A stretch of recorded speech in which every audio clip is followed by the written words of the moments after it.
ଓଂ ବିଷ୍ଣବେ ନମ। ନମସ୍କାର, ମୁଁ ଜ୍ୟୋତିର୍ବିଦ ଯଜାତି କେଶରୀ ଦାସ ନେଇ ଆସିଛି ମାଘ ବ୍ରତ ବିଷୟରେ।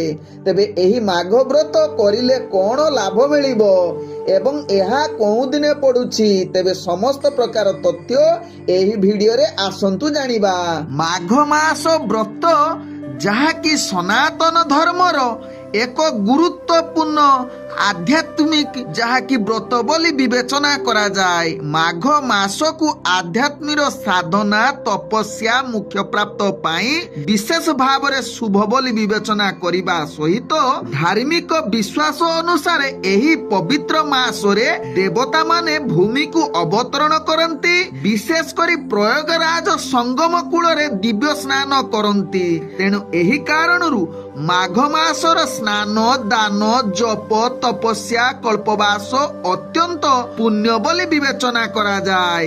ତେବେ ଶାସ୍ତ୍ରରେ କୁହାଯାଇଅଛି ଯେ ମାଘ ସ୍ନାନ ଦାନ କରିବା ଦ୍ୱାରା ଭକ୍ତଙ୍କର ଅନନ୍ତ ପୁଣ୍ୟ ମିଳିଥାଏ। ତେବେ ଏହି ଚନ୍ଦ୍ରମାସରେ ସମସ୍ତ ବୟସର ବ୍ୟକ୍ତିମାନେ ଯାହାକି ନଦୀ ପୁଷ୍କରଣୀ ତୀର୍ଥସ୍ଥାନରେ ବା ଯେକୌଣସି ଦେବତାଙ୍କୁ ଏକ ମାସ ପର୍ଯ୍ୟନ୍ତ ଦର୍ଶନ ପୂଜନ କଲେ ମନବାଞ୍ଛିତା ଫଳପ୍ରାପ୍ତ ମିଳେ। ତତ୍ସହିତ ଆପଣ ଯାହାକି ଦେବ ଦର୍ଶନ ସହିତ ବିଷ୍ଣୁ ଜପ ମନ୍ତ୍ର ଜପ ପୂଜା କଲେ ସମସ୍ତ ପ୍ରକାର ପାପର ମୁକ୍ତି ସହିତ ମନବାଞ୍ଛିତା ଫଳପ୍ରାପ୍ତ ହୁଏ। ଆପଣ ଏକ ମାସ ପର୍ଯ୍ୟନ୍ତ ସ୍ନାନ କରନ୍ତୁ।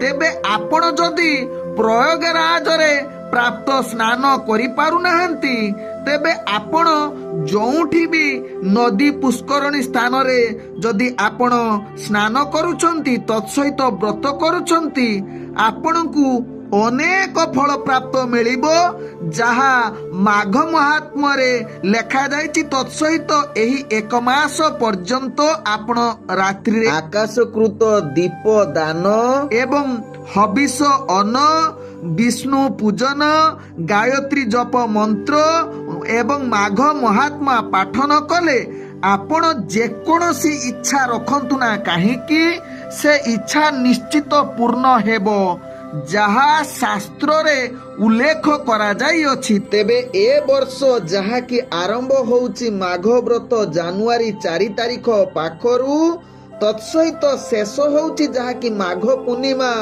ଫେବୃଆରୀ 1 ତାରିଖ ପର୍ଯ୍ୟନ୍ତ। ତେଣୁ ଆପଣମାନେ ନିଶ୍ଚିତ ଏହି ବ୍ରତ କରନ୍ତୁ ଏବଂ ଆପଣ ଜୀବନକୁ ପରିବର୍ତ୍ତନ କରାନ୍ତୁ।